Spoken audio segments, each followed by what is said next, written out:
반갑습니다. 여러분들의 투자가 행복했으면 좋겠습니다. 캐시메이커 문서진입니다. 자, 오늘 또 시황 전략 한번 이야기해 보도록 하겠습니다. 지난 주말에 좀 저는 개인적으로 좀 실망을 많이 했습니다. 예상했었던 결과가, 그러니까 고용 지표가 나와서 시장도 좋아질 것이다라고 예상을 했고, 그렇다면 제가 지난주에 했었던 전망이 어쨌든 좀 맞았고, 좀 기분이 좋았을 것 같은데, 일단은 지표에 대한 결과는 정확하게 나왔는데, 이거를 반영하는 시장이 영 이제 제 예상과 다르게 반응을 했고요. 그렇다면 이제 앞으로 어떻게 될 것이냐라는 거고, 그리고 이제 그러면 이런 시장에서 어떻게 또 대응을 해야 되냐라는 부분, 요 부분을 또 한번 설명해 보도록 하겠습니다. 일단 지난주 주말에 발표되었던 고용지표부터 보겠습니다. 이걸 뭐 말 그대로 골디락스라고 볼 수 있을 정도죠. 이게 뭐 블룸버그 쪽인가요? 어쨌든 기사 헤드라인에도 이렇게 내놨어요. 골디락스 고용지표라고. 말 그대로 골디락스가 그잖아요. 그러니까 뜨겁지도 차갑지도 않은 뭐 이런 것들. 그러니까 아주 나쁘지도 그렇다고 해서 또 아주 좋지도 않은 느낌. 그러니까 시장이 어찌 보면 가장 우호적인 결과를 내놨어요. 만약에 고용이 너무 안 좋았으면 경기 침체로 해석할 수도 있었을 건데, 아니면 고용이 또 너무 좋으면 결국에는 연준의 이 그 매파적인 스탠스를 더 강화할 수 있는 상황이었을 건데, 딱 그러지도 않는 상황. 그러니까 연준의 금리 정책 스탠스를 자극하지도 않고, 그 다음에 이 경기에 대한 우려감도 좀 자극하지 않는 아주 적당한 수준으로 나왔습니다. 다들 뭐 내용은 다들 아시겠죠. 다들 아시는 것처럼 일단은 이제 고용 같은 경우는 절대 인원은 좀 늘었습니다. 원래 한 30만 명 정도 늘 거라 봤는데 한 31만 명 늘었으니까 뭐 컨센에 맞게 나왔다라고 보시면 되고요. 다만 실업률이죠. 실업률 올랐습니다. 3.7%로 늘었다라는 거죠. 실업률이 늘었다라는 거를 좀 부정적으로 볼 수는 있지만, 어쨌든 이게 실업률 자체가 좀 증가를 하면서 최근 들어서 고용 시장 자체가 좀 타이트한 부분이 좀 풀린 거죠. 그러니까 연준이 금리를 아주 강하게 지금 인상하는 드라이브를 걸고 있는 핵심적인 요인 중에 하나가 고용이 망가지지 않았다라는 건데, 야 이거 이 정도면 너희 자꾸만 이렇게 강하게 드라이브 걸면 고용이 망가질 수도 있어 라는 약간의 경고청. 근데 이게 또 경기 침체를 말할 정도는 아니니까 딱 좋은 거죠. 시장이 좀 이상적으로 나왔고요. 결국에는 이제 여기 보시는 것처럼 미국은 이제 팬데믹 이전 수준의 고용을 다 회복을 했습니다. 그러니까 팬데믹으로 인해 가지고 고용 실업자가 엄청나게 많이 나왔던 부분을 지금 보시는 것처럼 이제 요거를 거의 다 회복했다라는 거고, 이제 이 과정에서 이제 추가적으로 더 고용이 늘어날 수 있을 것이냐, 요 부분은 뭐 많은 전문가들도 예상하고 있지만 쉽지는 않을 거라는 거예요. 그러니까 저 같은 강세론자들이 지금 고용 관련 부분도 지금 이 타이트함이 조금은 풀릴 것이다라고 예상하고 있는 부분들이 다 이런 부분이라고 보시면 됩니다.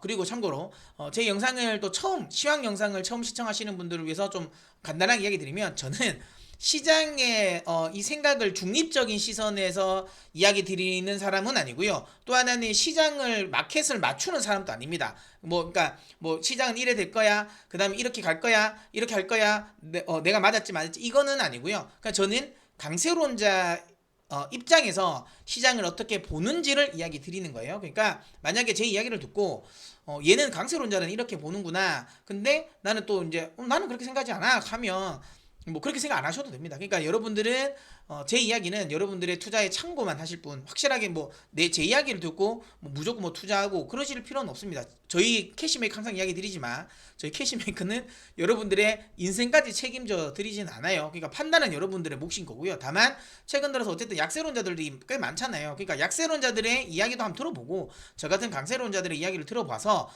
이게 어느 정도 더 합리적이다라고 생각하는 건 여러분들 판단해서 결정하시라고 이야기 드리는 거예요. 아시겠죠? 다시 한번 이야기지만, 시장은 제가 보는 이 시황은 강세론자 측면에서 제가 보는 겁니다. 제가 워낙 강세론자이기 때문에 참고하시고요. 어쨌든 그런 식으로 되면 제가 계속 이제 고용이 좀 괜찮아질 것이다라고 이야기하는 건 부분은 타이트함이 풀릴 거라고 이야기하는 부분은 이겁니다. 그러니까 지금까지는 어찌되었던, 아직까지는 이 팬데믹 때 잘렸던 사람들이 일자리가 이제 완벽하게 차지진 않았어요. 그러다 보니까 고용이 좀 타이트했다면, 이제부터는 고용은 이제 일자리 빈자리들은 웬만하면 다 찾아갔어요. 그렇기 때문에 추가적으로 나오는 거는 이제 진짜 경기에 딱 달린 겁니다. 경기가 굉장히 더 좋으면 당연히 고용은 더 늘어나겠죠. 근데 경기가 좋지 않으면 고용이 더 늘어나긴 어렵다는 거고, 지금까지는 자리가 모자라니까 막 자리를 채우기 위해서 어쨌든 기업들이 채우기 위해서 좀 높은 임금을 주고도 사람을 썼지만, 이제 웬만하면 이제 빈자리는 메꿨다라는 거죠. 자, 그 상황에서도 이 기업들이 높은 임금을 주면서 고용을 할 것이냐라는 건데, 저는 그렇지 않다라고 보고 있는 거고, 요게 이제 지난주에 발표됐던 고용지표에 고스란히 나타났습니다. 명확하게 많은 분들은 이 실업률 관련 부분을 좀 눈여겨보긴 하는데, 저는 그것보다는 여기에 더 저는 초점을 맞췄습니다. 여기 보시는 것처럼 거의 다 찼다. 그러니까 이제 웬만하면 잘리는 사람들은 다 이제 일자리 다 하나하나씩 다 들어갔다라는 거예요. 그러면 지금 팬데믹 이전 수준 고용 환경은 만들어졌다라는 거. 그럼 여기서 더 강하게 임금 드라이버가 걸릴 수 있을지라는 부분, 저는 그래서 요 부분을 조금 더 중요하게 봤어요. 근데 요것도 제 개인적으로는 나쁘지 않다라고 보고 있고요. 자, 좀 구체적인 부분을 보면 보시는 것처럼 이게 이제 늘어난 거죠. 이번에 왜 실업률이 왜 늘어났냐라는 부분인데 이거죠. 노동 참여율 자체가 많이 늘었습니다. 여기 보시면 노동 참여율이 0.3%가 올랐고요. 직전에 7월 같은 경우는 62.1이었으면 지금은 0.3% 올라서 62.4가 됐다라는 거죠. 노동 참여율이 높아졌다라는 거는 시장에, 노동 시장에 사람들이 많이 들어왔다라는 거예요.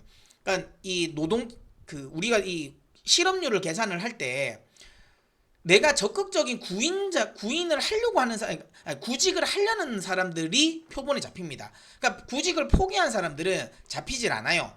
그래서 이것 때문에 실업률이 조금 호수가 있을 수도 있다라고 말이 나오긴 하는데, 어찌되었든 중요한 건 이게, 지금까지는 좀 내가 구직을 아예 포기한 사람이 있었다면, 지금은 여기 보시면 노동 참여율이 높아졌다는 건 지난달보다 구직을 하려고 한 사람이 많았다라는 거예요. 이건 굉장히 좋은 거죠. 이건 굉장히 좋은 겁니다. 그러니까 이제 노동시장으로 사람들이 조금씩 밀려 들어온다라는 거니까 노동시장의 타이트함을 좀 풀 수 있는 요인이 될 수 있다라고 보시면 될 것 같아요. 그러면서 어쨌든 실업률은 좀 자연스럽게 좀 올라간 거죠. 이 부분. 근데 이거는 저는 크게 우려하지는 않습니다.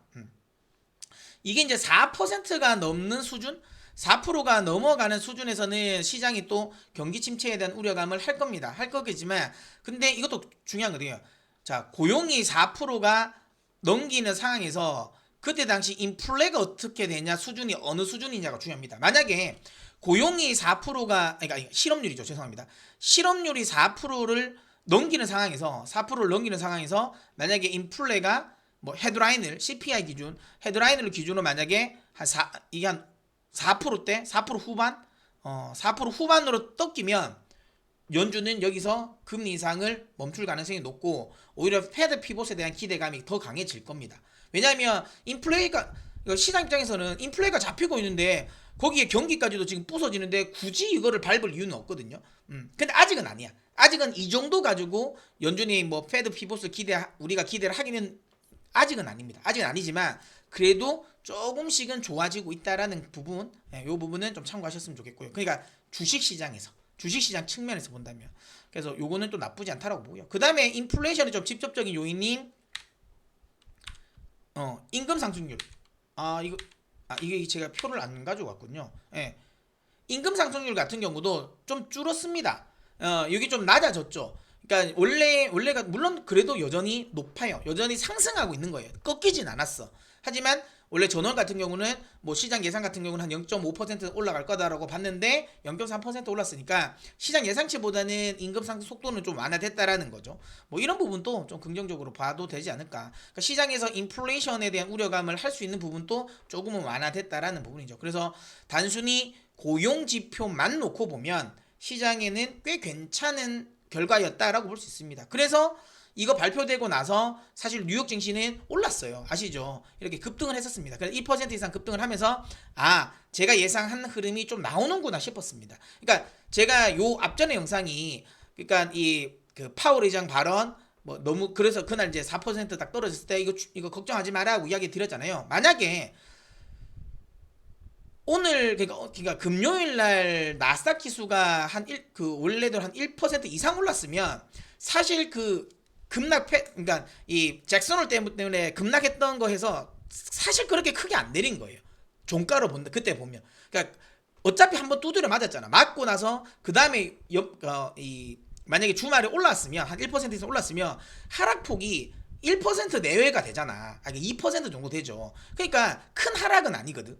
그래서 뭐 추세 하락에 대한 우려감 또 안 했을 수 있어. 근데 이게 지금 막판에 갑자기 확 밀려 내려가면서 또 한번 추세 하락에 대한 우려감이 좀 나온 거죠. 그러니까 고용 지표가 안 먹혔다라는 겁니다. 이거는 뭐 제가 아무리 강세론자지만 냉정하게 이야기해서 확실하게 시장이 조금 더 약세 마인드가 다시 좀 강해졌다라고 볼 수 있는 거죠. 이거는 시장의 추가 하락에 대한 우려감이 있다라고 볼 수는 있습니다. 뭐 하지만 저는 뭐 뒤에도 이야기 드리겠지만 추세 하락은 저는 여전히 대세 하락은 아니라고 저는 생각합니다. 그 이유는 또 뒤에서 설명드리겠습니다.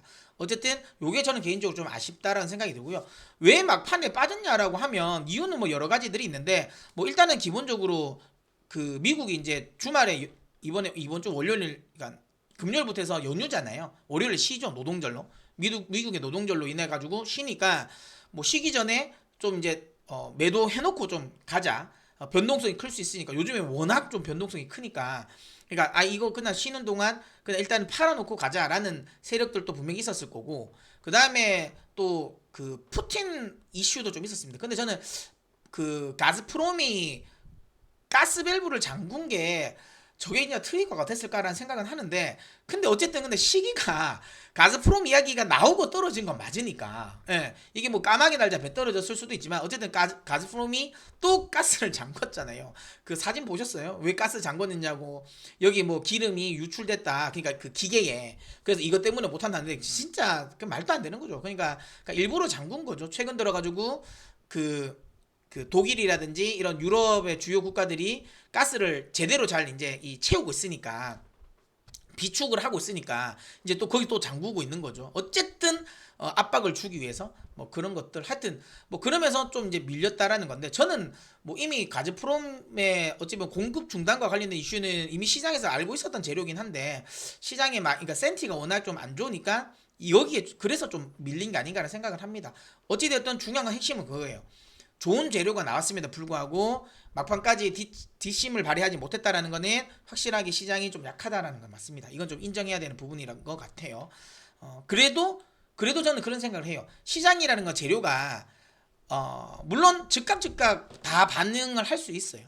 그러니까 예를 들어 재료가 뭐 A라는 제도가 탁 나오면 여기에 맞게 바로 팍 반응하고 뭐 B라는 재료가 나오면 나오자마자 이 B라는 재료가 바로 팍 반응하고 할 수도 있는데 여러분들 투자를 많이 해보시면 아시겠지만 이런 재료들도 당장에는 호재든 악재든 당장에는 또 작용을 안 할 수도 있어요.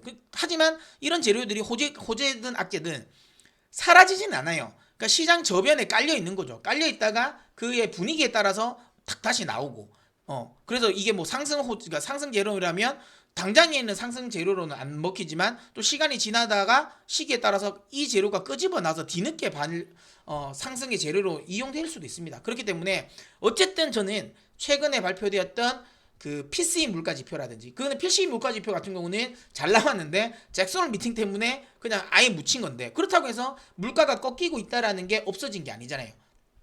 그 사실이. 자, 그 다음에 노동시장이 타이트함이 조금씩 풀린다라는 것도 어쨌든 오늘은 뭐 하락을 했지만 금요일은 하락은 했지만 어쨌든 그 타이트함이 조금 풀릴 수 있다라는 기대감이 없어진 건 아니거든요. 그럼 결국에는 요 부분도 시간이 지나면 다시 호재로 나올 수도 있다라는 거. 재료가 소멸되지 않았다라는 거 부분은 어쨌든 데이터는 계속 좋게 나오고 있다라는 부분을 저는 긍정적으로 보고 있다. 이렇게 여러분도 그렇게 좀 보셔도 되지 않을까라고 생각을 합니다. 자, 그리고 어쨌든 이런 지표가 나오면서 시장이 밀리긴 했지만 채권 시장은 확실하게 고용 지표에 반응을 했어요. 그러니까 고용이 아무래도 좀 타이트함이 좀 풀리기 시작했고 뭐 이렇게 되면 약간 경기 침체에 대한 우려감도 좀 나올 수도 있잖아요. 그러면서 뭐 경기 침체 우려감이 나왔다기보다는 고용이 조금 더 타이트함이 풀렸네.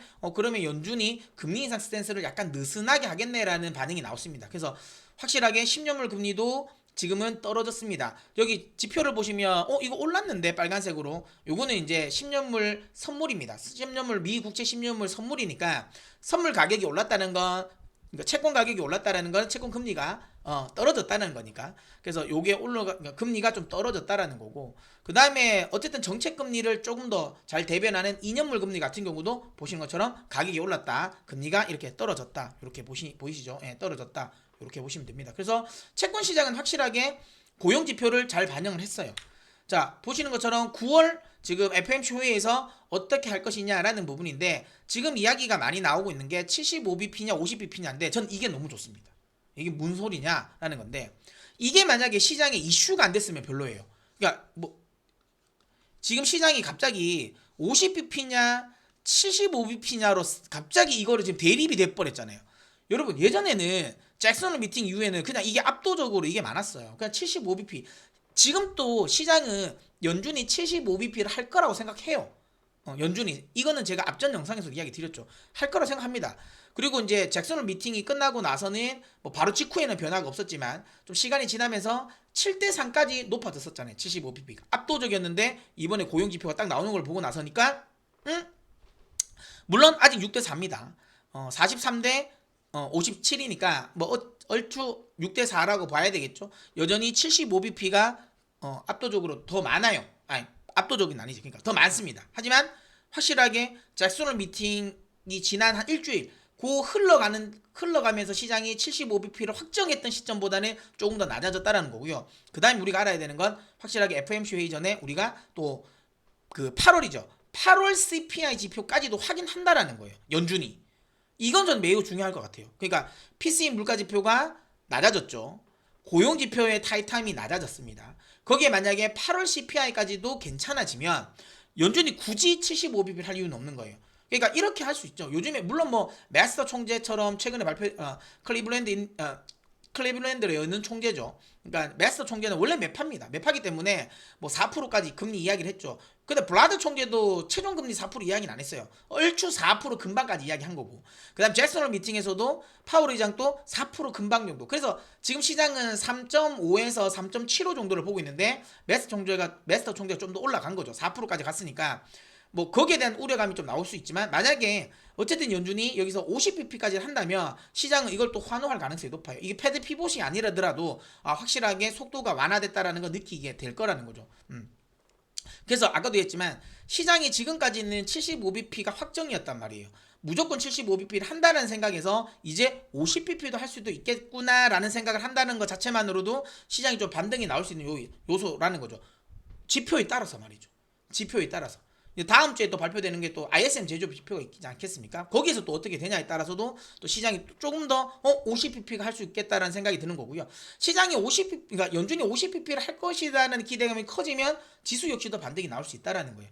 근데 만약에 그 다음에 발표되는 지표 자체가 만약에 또 안 좋게 나오면 계속 여전히 75bp, 그러면 이제 시장의 반등이 아무래도 조금은 좀 약해지겠죠. 오히려 그렇게 되면 9월 FOMC 회의가 끝나고 나서 반등이 나오겠죠. 오히려 그때 되면. 그렇게 보시면 됩니다. 그래서 어쨌든 지금은 조금은 희망은 좀 있다. 그러니까 당장의 이 주식 시장에서의 이번에 고용 지표가 긍정적으로 반응을 안 했지만 채권 시장에서 이걸 반응을 했고, 결국은 시간차를 두고 요 부분이 주식 시장에 긍정적으로 반영될 수도 있다라는 기대감은 사라진 건 아니다. 이렇게 이야기 좀 드릴게요. 자, 그 다음에 그러면 지금 우리가 좀 고민해봐야 할 이슈들은 뭐냐라는 거죠. 그러니까 지금 시장 참여자, 그러니까 많은 분들이 이것도 궁금해 하시잖아요. QT와 관련된 부분이죠. 이제 QT가 시작이 됐고, 결국에는 이게 그 지난 주말 금요일 날 우리 시장에도 반영이 됐잖아요. 최근 들어서 외국인들도 9월 들어서는 매도로 돌아섰죠. 이게 뭐 결국에는 QT 영향이고, QT가 진행되면 달러가 더 강세가 될 것이다라는 부분이잖아요. 근데 이제 이거 역사적으로 봤을 때 2017년과 2019년이죠. 요때도 연준은 QT를 했습니다. 근데 요때는 채권 시장에 미치는 영향이 굉장히 미미했어요. 별로 없었고, 오히려 이때는 채권 가격이 오히려 올랐습니다. 오히려 올랐어요. 그래서 그러면 채권 금리가 떨어질 것이냐 이때처럼. 근데 그건 아닐 것 같아요. 왜냐면 이때는 규모가 월 100억 달러였잖아요. 근데 지금은 그 거의 10배잖아. 950억 달러니까. 그래서 이때와 비교하는 건 저는 아닌 것 같아요. 아닌 것 같다라는 생각이 들고, 다만 이때 이제 2019년에 QT가 막 진행되면서 2019년 거의 끝 무렵 중에서 단기 자금 시장에서 QT로 인해 가지고 자금이 말라버렸죠. 그러면서 약간 신용경색이 와버렸잖아요. 단기. 그러면서 연준이 화들짝 놀라서 이 QT 멈추고 금리 인상도 멈추고 그러면서 오히려 그때 뭐 팬데믹 터지면서 금리 인하해버리고 이렇게 됐잖아요. 그러면 이번에도 혹시라도 근데 이번에는 규모도 훨씬 더 크고 QT 규모도 크고 근데 거기에 또 하물며 금리 인상까지도 또 인상폭 자체도 커버리잖아요. 그러면 이거는 진짜 단기 자금 시장에 큰 불안 요소 아닌가? 이거 자칫 잘못하면 신용경색 오지 않을까라고 걱정하실 수도 있어요. 근데 저는 이 정도까지는 걱정 안 해도 될 것 같아요. 왜냐하면 지금 연준이 그러니까 쓸 카드가 많아요. 특히 연준이 영래포를 통해서 꾸준하게 자금을 모아왔어요. 시장의 잉여 유동성을 계속 흡수해 왔어요. 저는 그것 때문에 연준이 좀 강하게 이 금리 인상을 하지 않을 거라고 제가 작년에 했던 이유 중에도 하나예요. 왜냐하면 연준이 엄청나게 빠르게 그러니까 잉여 유동성은 계속 흡수하고 있었거든요. 근데 굳이 그리고 이제 또 이제 연준이 그래서 그런 이야기 했던 것 같아요. 작년에 그러니까 일시적이다. 그러니까 이 인플레이션은 일시적이다라고 이야기를 했던 이유고 야 우리가 지금 계속 그러니까 리버스 레포죠. 그러니까 역레포를 통해서 시장의 잉여 유동성 우리 흡수하고 있어. 그러니까 이 돈이 많이 풀렸지만 실질적으로 인플레이션을 자극할 수 있는 돈은 우리가 흡수하고 있으니 결국엔 이건 공급단의 문제고 공급단의 문제는 시간이 또 문제야. 그러면 시간이 지나면 해소가 되겠지라고 생각한 거죠. 그러니까 이제 연준이 자꾸만 일시적이다 했던 거고 저 역시도 그걸 봤던 거죠. 연준이 생각보다 잉여 유동성을 잘 흡수하고 있는데 그러면 돈을 풀었다는 유동성 공급만으로 인해 가지고 인플레이션 나오진 않겠다. 연준의 말처럼 곧 잡히겠다라고 생각한 거죠. 저도. 근데 그건 좀 틀린 거죠. 왜냐하면 시장의 잉여 유동성을 흡수함에도 불구하고 그것보다도 엄청나게 많은 돈이 풀렸다라는 거고 결국에는 가게에 직접적으로 쏴줬다는 거. 옛날에는 어쨌든 은행에 있는 돈을 그러니까 흡수해봐야 의미가 없고 실질적으로 개인들의 돈 주머니에 너무 많이 들어갔다라는 거. 뭐 그런 부분도 있고 그 다음에 뭐 우크라이나 사태가 터질지 몰랐다라는 거. 뭐 이런 부분도 있겠죠. 뭐 하여튼 그러면서 일단은 이제 연준이 예상하는 것보다는 인플레이션이 많이 왔고 이런 상황이 맞이했는데 중요한 건 그겁니다. 어쨌든 그렇게 잉여 유동성을 지금 많이 흡수해 놓은 상태에서 연준이 역레포 규모가 굉장히 큽니다. 굉장히 크기 때문에 이거 잠깐 보시면 지금 보시면 최근에 조금 줄긴 했는데 어마어마하게 합니다. 이건 2조 달러가 넘었어요. 2조 달러 여기 보시면 엄청나게 시장의 유동성을 흡수했다는 거예요. 쉽게 말하면 달러를 엄청나게 많이 흡수하고 있었던 거예요. 엄청나게 강하게 단기 자금 시장에서. 그러니까 이게 이제 또 그 달러 인덱스를 강하게 끄집어 올린 또 요인 중에 하나라고 보시면 될 것 같아요. 그래서 어쨌든 이게 좀 끄집어 올라갔고 이게 많이 쌓였다라는 거는 그러니까 지금 단순히 요것만 해석하면 시장이 부정적일 수밖에 없죠. 왜? 연준은 굉장히 시장의 유동성을 흡수하고 있는 거. 단기 자금 시장에서 자금을 흡수했다는 거잖아요. 그럼 야 이거 신용경색 올 수 있는 거 아니야? 근데 이 상황에서 QT도 해? 이 상황에서 금리 인상도 해? 야 이거 시장 무너지겠다라고 생각할 수도 있어요. 근데 이걸 다르게 생각하면 예전에 보세요. 요 시절에 연준은 이 단기 자금 시장에서 대응할 만한 자금이 별로 없었어요. 근데 그러니까 결국에는 이제 2019년에는 결국에는 포기를 한 거고 근데 그래서 단기 자금 시장에서 그러니까 리스크가 있었던 거고 근데 그걸 이제 잘 경험하고 나서 엄청나게 많이 지금 쌓아놨잖아요. 그러면 오히려 시장이 흔들리면 그러니까 영래포 시장에서 있는 자금들을 뺄 수가 있던 거죠. 여유가 생겨 있는 거예요. 그러니까 쉽게 말하면 이게 리저버 역할을 한다는 거죠. 그러니까 이게 이제 오히려 시장이 흔들리면 시장이 또 이런 식으로 단기 자금 시장에 자금을 풀 수 있는 충분한 여력이 있어요. 그러니까 단기 자금 시장에서 신용경색은 나오지 않을 가능성이 매우 높고요. 그러니까 단기 자금 시장에서 신용경색이 나오지 않는다라는 것 자체가 결국에는 이게 그러니까 금융시장의 시스템적인 리스크로 전이될 가능성이 낮다라는 이유입니다. 그러니까 이게 추세하락이 나오지 않는 대세하락이 나오지 않을 가능성이 더 높다라고 이야기를 하는 거고요. 또 이런 식으로 만약에 역내포 이게 만약에 규모가 준다 그러면 달러가 또 꺾일 수도 있다는 소리라는 거죠. 그러니까 여기서 더 달러가 강하게 할까? 지금 연준도 이제 여기서 더 이상은 그러니까 영래포를 쌓지 않고 있잖아요. 그러면 결국에는 이게 이제 조금 떨어지지 않을까? 좀 떨어지지 않을까? 달러가 좀 안정되지 않을까라고 기대를 하는 거죠. 근데 이것도 아까도 얘기했지만 똑같은 지표지만 다르게 생각할 수도 있어요. 야, 이만큼 연준이 계속 이렇게 쌓아가고 있다. 이게 앞으로 더 쌓여질 수도 있잖아요. 그러면 중요한 건 아주 공격적인 긴축이 맞죠.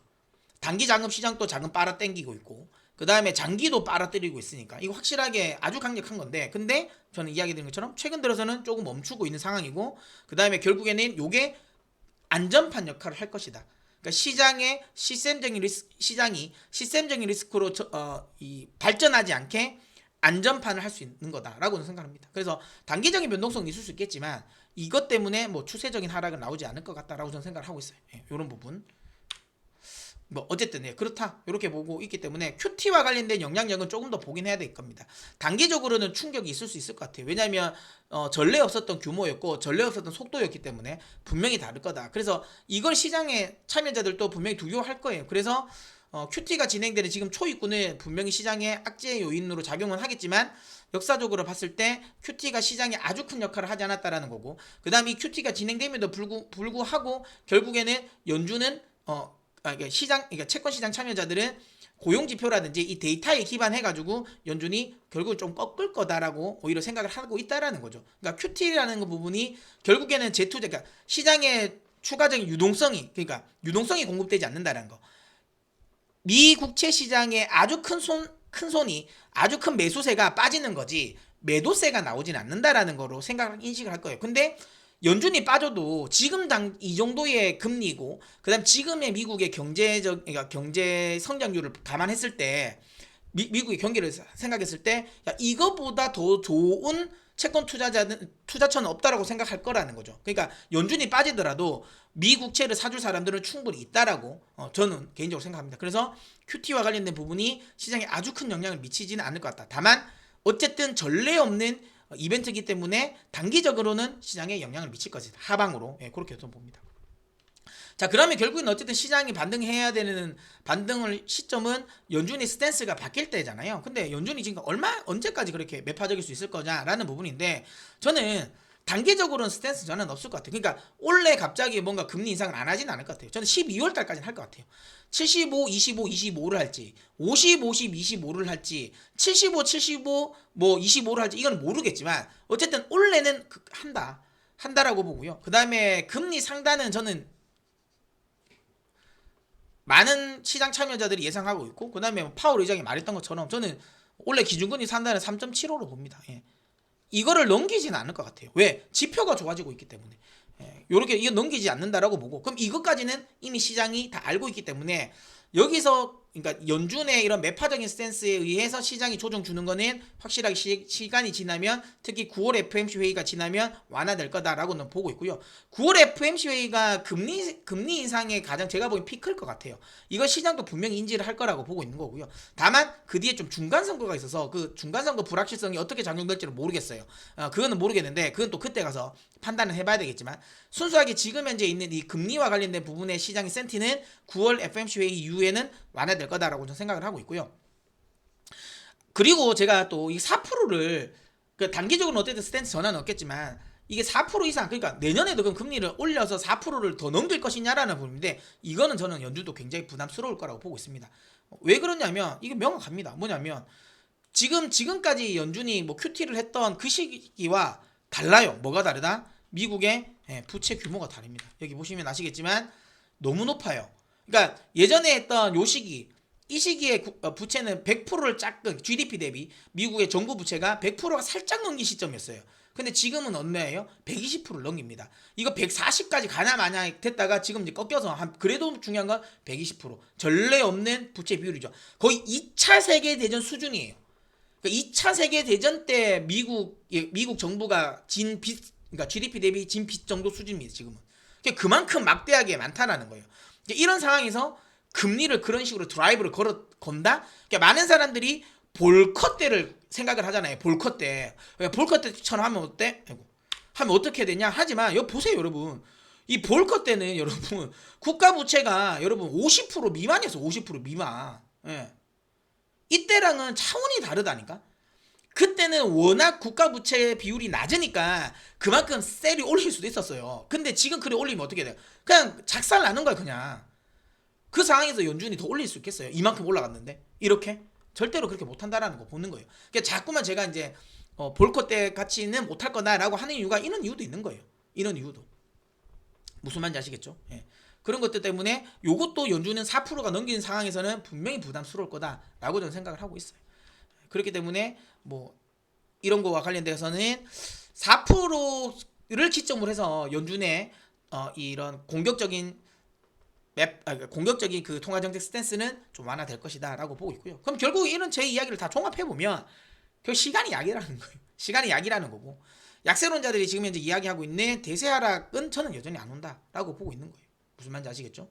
결국은 시간이 지나면 지금 시장의 저변에 깔려있는 호재들이 하나하나씩 수면 위로 떠오를 것이고 결국은 그게 수면 위로 떠오르면서 시장을 같이 끄집어 올릴 것이다 라고 저는 생각을 하고 있는 겁니다. 무슨 말인지 아시겠죠? 자, 그 다음에 이제 단기적으로 어쨌든 좀 우리가 좀 주목해 봐야 되는 부분은 제가 이제 이것도 우리 회원방에서도 저는 이야기를 많이 했고 그 다음에 제가 뭐 영상을 통해서도 이야기를 많이 했지만 제가 이 이야기는 했었죠. 제가 이제 강세론자니까 그러면 우리가 가는 고객들의 그럼 고객들의 계좌도 지금 뭐 현금 몰빵이냐라는 건데 그건 아닙니다. 저희는 이때 제가 현금 확보를 많이 했어요. 그리고 12,500에서 저는 이거 12,500이 깨지면 현금 확보를 하겠다고 했어요. 그 언제 했냐? 이때가 아니라 이때 했어요. 이때죠. 그러니까 잭슨홀 미팅 전이죠. 8월 22일 날. 그러니까 요날 제가 매도를 했어요. 이게 깨지면 언제까지 기술적으로 어디까지 내려올 수 있다? 여기까지 11,500. 근데 이건 굉장히 중요한 위치다. 이게 지지가 안 되면 그럼 전저점 실험할 것 같거든 라고 이야기 드렸고, 그러니까 이게 이제 위치가 그잖아요. 단기에서 반등해서 올라왔던 여기에 거의 반 정도 하락, 그러니까 상승폭의 절반을 내어주는 자리잖아. 이걸 만약에 내어줘 버리면 결국에는 이 반등은 사실 의미가 없어지는 거거든요. 그럼 다시 원상복귀해야 돼요. 그러면 다시 전저점 시험을 할 것이고 테스트를 할 거고, 근데 요게 지지가 되면 제가 보기 여기서 베이스 캠프를 치겠죠. 특히 여기 에너지가 좀 묵직하게 작용이 돼 있잖아요.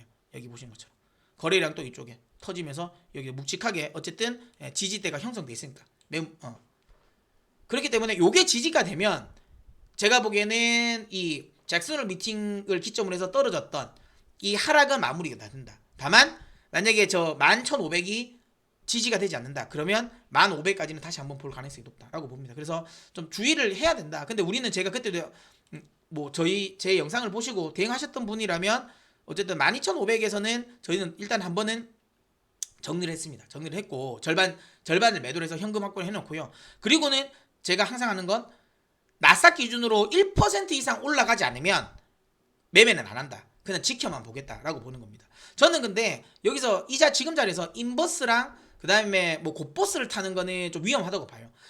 약세론자고 시장을 안 좋게 보셔도 저는 현금을 가지고 있는 거는 찬성인데 여기서 하방을 치는 거는 좀 위험할 것 같아요. 왜냐하면 여기서 이렇게 그러니까 언제든지 시장은 지금 약세 떨어지더라도 언제든지 10% 이상, 이번에도 20% 이상 올라왔잖아요. 바닥 대비 한번 나올 수 있거든. 그러면 이렇게 자꾸만 이런 곧버스나 그러니까 하방을 쳐버리면 실제로 수익이 안 난단 말이에요.